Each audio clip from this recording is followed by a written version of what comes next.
Welcome to Navigating Cancer Together. My name is Talea Dindi. I'm a cancer thriver, cancer doula, independent patient advocate, and owner of On the Other Side. I use my experience to help others get on the other side of cancer. Gaps between the guidance, emotional support, and education that are needed and what one receives can be huge. This podcast fills those gaps by sharing stories, resources, and information about all things related to cancer and wellness. I interview guests from all walks of life who are living with cancer, caregivers, and those who are thriving on the other side. Also, I talk with organizations, healthcare professionals, and experts in the health and wellness spaces who offer complementary and integrative care. Join me. We are in this together. Hello, everyone. This is Talea Dindi from On the Other Side Life, and you're listening to Navigating Cancer Together, the show that has something for everyone facing cancer. Why? Because everyone is different with different needs, beliefs, and perspectives. Thank you for joining us for this episode. I encourage you to open your minds and your hearts. Our very special guest is Nadean Stone. Nadean works as an advocate for children and adoptees with an interest in public policy and legislation. Nadean spent 44 years searching for her birth mother, challenging the current law in Ontario, Canada, regarding non-adoptees' access to birth records. In July 2018, Nadean filed a petition with the UN Commission on the Rights of the Child, illuminating numerous articles of the UN Convention that the province of Ontario has violated in its treatment of illegally adopted children. To access birth search resources in Ontario, Canada, refer to Nadean's website, which is www.nadeanstone.com. Nadean is currently exploring the transformation of her memoir, No Stone Unturned, a remarkable journey to identity into a television series. Nadean was diagnosed with ovarian cancer in 1981, at a time when very little information and resources were available. Nadean, thank you so much for joining us today and welcome. Thank you. Thank you for giving me this opportunity. I'm thrilled. It is my pleasure, Nadean. I'm so excited for the audience to hear your story. They're not going to believe it if I just say it, so I'm excited for them to hear directly from you. Nadean, how are you feeling today? Feeling great. Thank you. Very, very well. Wonderful. Happy to hear that. No side effects and no recurrences of my illness. Wonderful. So happy to hear that. Speaking of that, Nadean, things were very different in 1981. How did you learn that you had ovarian cancer? After the birth of my son, Andrew, in December 1980, I was scheduled for a post-op exam with my gynecologist. My regular doctor was on vacation and was replaced by a young graduate of McGill University in Montreal who had recently returned to the Caribbean. During her internal exam, she said, "Nadean, do you need to empty your bladder? I'm feeling a cyst the size of a grapefruit on your left ovary. Empty your bladder and we'll look again." On the second exam, she said, "It's still there." After dressing, we sat down, looked at one another, and I asked, "What do you think? A big C?"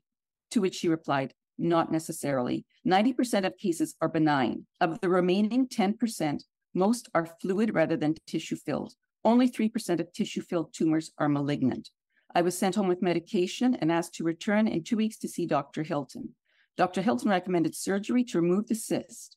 Ironically, I was scheduled for surgery at the same maternity home where I'd given birth to Andrew 8 months previously. Dr. Hilton informed us that he was able to remove all of the cyst, but while excising it, the tumor burst inside the abdominal cavity. A few days after surgery, we were given the results while still in the maternity home. Ovarian cancer with a 50-50 chance of survival. After receiving this devastating news, I thought of my mother, Rita, who'd taken me from the hospital 3 weeks after my birth. She'd already been diagnosed with breast cancer, but firmly believed that if God gave a child to her to raise, he would let her live long enough to raise the child. Sadly, she passed 2 years later on Valentine's Day at the age of 33. In 2 years, I lost 2 mothers. The parallels with Rita were astonishing. I looked at Andrew in his father's arms and silently begged for God's help. Please, God, let me live until Andrew's 18.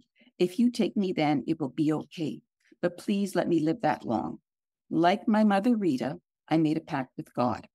Remember, this was in 1981. No one had heard of Gilda Radner, and ovarian cancer was not one of the types of cancer that anyone ever talked about, as it was so rare. As we drove away from the maternity home, Juan, Andrew, and I screamed in the back seat of the car. Why me? I'm only 28. I'm only 28. I never again asked why I was chosen. Thank you so much for sharing that, Nadine. At that time, what kind of treatment did you receive, and what was your experience like with ovarian cancer? Well, as I was born in Canada, Dr. Hilton suggested that we seek treatment there.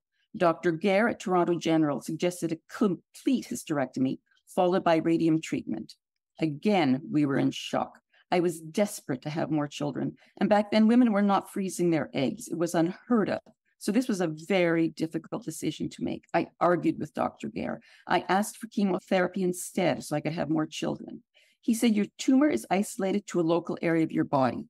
Chemotherapy is like using an atomic bomb to kill an ant. We should concentrate on the abdominal cavity only.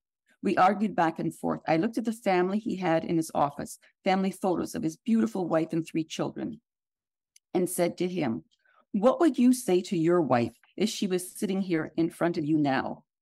Dr. Gare said, I would say this to her. You can choose not to have the surgery. You can go home and try for another child, which might take 2 years. However, eventually you will be back here and your chances won't be as good. The cancer could have spread. My advice to you is that life is short. Live to raise your son. After the surgery, all of the biopsy results came back negative, but the last test of the omentum, a fatty tissue under the abdomen that serves no purpose but is automatically removed during a hysterectomy for ovarian cancer, came back with malignant cancer cells. So my cancer moved from stage 1 to stage 4, and radium therapy was mandatory. Nadine, what kind of resources were available to you at that time for support? Well, after the surgery, I was treated with radium at Princess Margaret Hospital in Toronto. The radium was hard on my body. I suffered from vomiting, diarrhea, and weight loss. The treatment was for 5 days per week from Monday through Friday for 6 weeks. Every Friday, the nurses took my blood and said that my count was too low.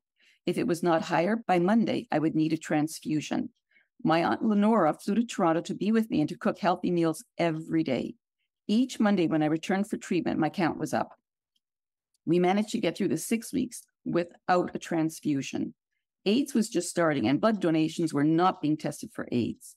In the years following, over 1,000 patients in Ontario contracted AIDS from tainted blood. I was separated from Andrew and Juan for 5 months. It was a really difficult time. My family formed weekly prayer groups, which was enormously encouraging as I believe in the power of prayer. Aunt Lenora and the prayer group saved me. There were no other resources for me at that time. Wow.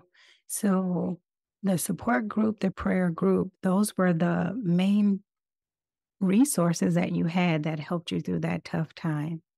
It was, yes. What advice do you have for women who have been diagnosed with ovarian cancer? My advice to all women is to see a gynecologist at least every other year and undergo an internal exam. Ovarian cancer is still called the silent killer, as it does not present any symptoms until the cyst has become so large that the patient experiences pain. Once that happens, the chances of survival are reduced. When you are given such a frightening diagnosis, it's hard to wrap your brain around it and to start to make plans.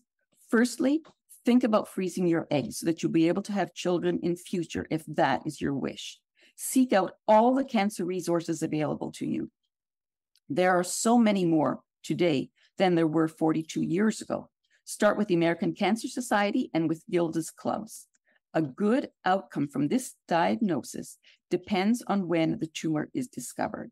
If it is found in the early stages, a full, long life is quite possible. What did life look like after cancer for you, Nadine? What was like after cancer? It took a long time for me to recover from the surgeries and treatment.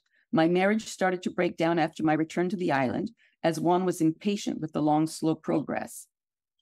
One evening, when Juan and I were having dinner with a close friend, Peter, Juan turned to me in front of Peter and said, "You are a failure as a wife and a woman. No man will ever want you again. You have nothing to offer anyone. You can't even have a child." There was stunned silence from Peter and me. A few months later, I discovered that Juan was having an affair, and we separated in 1984. That was the worst time of my life, worse than having cancer. Andrew had lost his family, and I blamed myself for that loss. A note here: most marriages will survive a cancer diagnosis. Mine was not strong enough to survive. Juan fell out of love with me, wanted more children with someone else, and he succeeded. Nadine, you were married a second time. How was your second marriage pivotal in your life? I was so distraught after our separation and so weak mentally that I bought into Juan's assertion that no man would ever want me, that I had nothing to offer.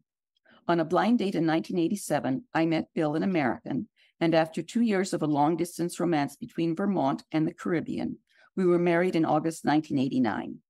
Bill is a wonderful man and has since supported me through many enormous struggles. Let's switch now, Nadine, from cancer to talk about finding your birth mother. How did you find your birth mother, and what helped you persevere in the search to find the truth about your family? A little history here will help. Between 1945 and 1973, about 350,000 unmarried Canadian mothers were coerced or forced into giving their babies up for adoption. Many babies like me were illegally given away, like a puppy at the pound, for a nominal donation to the church. I started my search in 1973 as I was desperate to know my history, my ancestry, and why my mother had left me at a hospital. My search was made more difficult because I'd never been legally adopted. So when the province of Ontario changed its law in 2008, enabling legally adopted persons access to their original birth records, that access was denied to me. I hired an attorney to appeal to the province and to the hospital where I was born, all to no avail. I was blocked at every turn. I then turned to DNA, my last hope. DNA indicated that I was of Croatian heritage. A volunteer search angel, Olivia, who is a DNA genetic genealogist, saw one of my posts on a Canadian adoption website and offered to help with my search. We wrote to third and fourth cousins on 23andMe and Ancestry, asking for their assistance with their family trees, trying to drill down to first cousins. A detective I hired was not successful initially, but unbeknownst to her or to me, when she reached out to a friend in the Croatian community, that friend turned out to be my birth mother's niece, my first cousin. We just didn't realize at the time that her aunt was my mother. So many people cared for and tried to help us. Olivia said to me, "Nadine, so many of your cousins are moved by your story. When I talk to them, they refer to the baby, to you, and of wanting to help. You might not have parents at the moment, but you have this amazing growing village of cousins who care so much and in doing their utmost to help us. In all my years helping adoptees, I've never seen such an outpouring of care and compassion. They want you to succeed." In the end, an elderly Croatian gentleman I reached out to and begged for help found my mother. Sounds like you had angels all around you, Nadine. What a blessing. I truly did. Let's talk now about your memoir, No Stone Unturned, A Remarkable Journey to Identity. I must note that I have started reading this book and it is phenomenal, almost unbelievable, but I will let Nadine share more about her book. My story is more Hollywood than Hollywood, even more so as it is true. It will grab the reader and take her on an unbelievable roller coaster ride.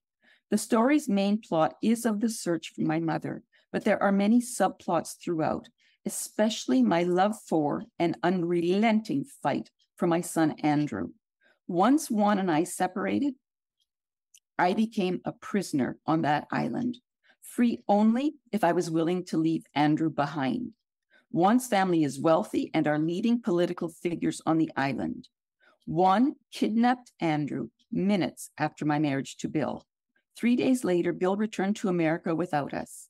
Andrew and I became homeless, borrowing cars and apartments from friends, and thus started an agonizing 9-month-long custody battle against a powerful family. Think Yellowstone. Juan's father, a senator in the government, was his attorney. There are many highs and lows and much unbelievable action as we plan our harrowing escape from the island, with Juan and his family in hot pursuit. I wrote No Stone Unturned to inspire readers to find faith, hope, and the courage to persevere despite the odds, to continue to dream, to never, ever give up. I can honestly say, Nadine, from the first time you and I spoke, I was definitely inspired by your story. So I just want to take a moment to thank you so much for being so vulnerable, sharing your story, and writing your book. Now, let's talk about something very special that you're working on as well. And it has been said that your story contains all the elements of a great movie. You have a goal of creating a TV series. Why a TV series? Please tell us more about that. I'm exploring the transformation of my memoir into a TV series, as there are so many enormous highs and lows that a movie would not be able to incorporate all the dramatic events that shape the protagonist's character and lead to its miraculous outcome. It does contain all the elements for a TV series: real-life drama, pain, suspense, romance, royalty, politics, and more. Who could have envisioned that a child orphaned at birth would be adopted only to lose her mother 2 years later, then sent to live with elderly grandparents on a remote farm with no electricity or indoor plumbing, however surrounded by a loving French-Canadian family? Full scholarships to university, marriage into a wealthy, powerful political family, and a glamorous life on a Caribbean island, socializing with political figures and royalty. A cancer diagnosis, separation, divorce, second marriage, kidnapping of her son, homelessness, months-long custody battle, and harrowing escape from the island. Moved to America, working as a producer at NBC Miramar, traveling with NBC's movie critic to LA to meet and interview movie stars like Robert Redford, Morgan Freeman, Willem Dafoe, and Helen Mirren. And finally, after years of searching, a reunion with her birth mother. The story is unbelievable. One reviewer wrote on Amazon, "If you're not sobbing by page 155, you are not human." This is an extraordinary, beautiful story about a very brave woman, mother, journalist, friend, wife, lover. She's the kind of heroine women and men can be proud of. Persistence is omnipotent, and Nadean, the real woman, and Nadean, the protagonist, are full of the brilliance and courage a hero needs to conquer her dramatic need and to cope with the tragedy imposed upon her. If you need some courage and inspiration, this is your book. I couldn't put it down. My book was selected by Tail Flick, an LA production company, as a Tail Flick pick. Yuri Singer, CEO at Tail Flick, suggested that I contact actresses' agents personally to pitch the story. He said it has huge potential, and that is my next goal. Nadine, can you share with us what it was like meeting your birth mother for the first time? It was unbelievable. We flew to the town in which she lives, and on the whole flight there, I was so afraid that the plane would fall out of the sky. It wouldn't happen because I'd been searching for so long. And as Bill and I walked through the airport, there were sliding glass doors that were opaque. And as the glass doors opened, I saw this beautiful lady sitting on a chair in a plaid suit, the little handbag on her lap. And there was a young man sitting next to her, very handsome. And as we approached, he stood up and moved to the side. And she stood up and looked at me. And I could see the apprehension and fear in her eyes. And as I walked to her, I smiled. And when I reached her, I put my arms around her and held her and said, "Hello, Mom." Wow. Nadine, what would you say to your 18-year-old self? You have been through a lot. What would you say to 18-year-old Nadine? I would say, do not be defined by your challenges. No matter what trials are presented to you, try to find faith, hope, and the courage to persevere despite the odds. Continue to dream. Never surrender and never give up. Do not just survive, but thrive each and every day. Make an impactful life. Great advice. What is one I wish I would have known? I wish I would have realized sooner that life is never perfect, but one can experience perfectly wonderful moments. Life can be enormously hard, and we need to work through the challenges that are presented to us. Continue to pursue your goals no matter how insurmountable they might seem, as dreams really do come true. You might experience a miraculous outcome that you could never have envisioned. I was able to experience many perfectly wonderful moments with family and friends, and they were worth all the effort. This episode of Navigating Cancer Together is sponsored by On the Other Side, a cancer navigation enterprise that offers emotional support to individuals and families affected by cancer. Their cancer doula can guide them through the healthcare system and help them mindfully navigate cancer so they can reclaim their lives. If you want to learn more, visit ontheotherside.life and book a meet and greet today with a knowledgeable cancer doula who has faced cancer and made it on the other side. Before we end, Nadine, is there anything that you would like to share with the audience that you have not shared so far? I think I'm fine, Talea. I think I've laid everything out on the table. Okay. Encourage women who experience cancer or given the diagnosis to realize that medical science has advanced so much from 42 years ago when I was diagnosed. And to surround yourself with a loving family and friends who will support you through your struggles.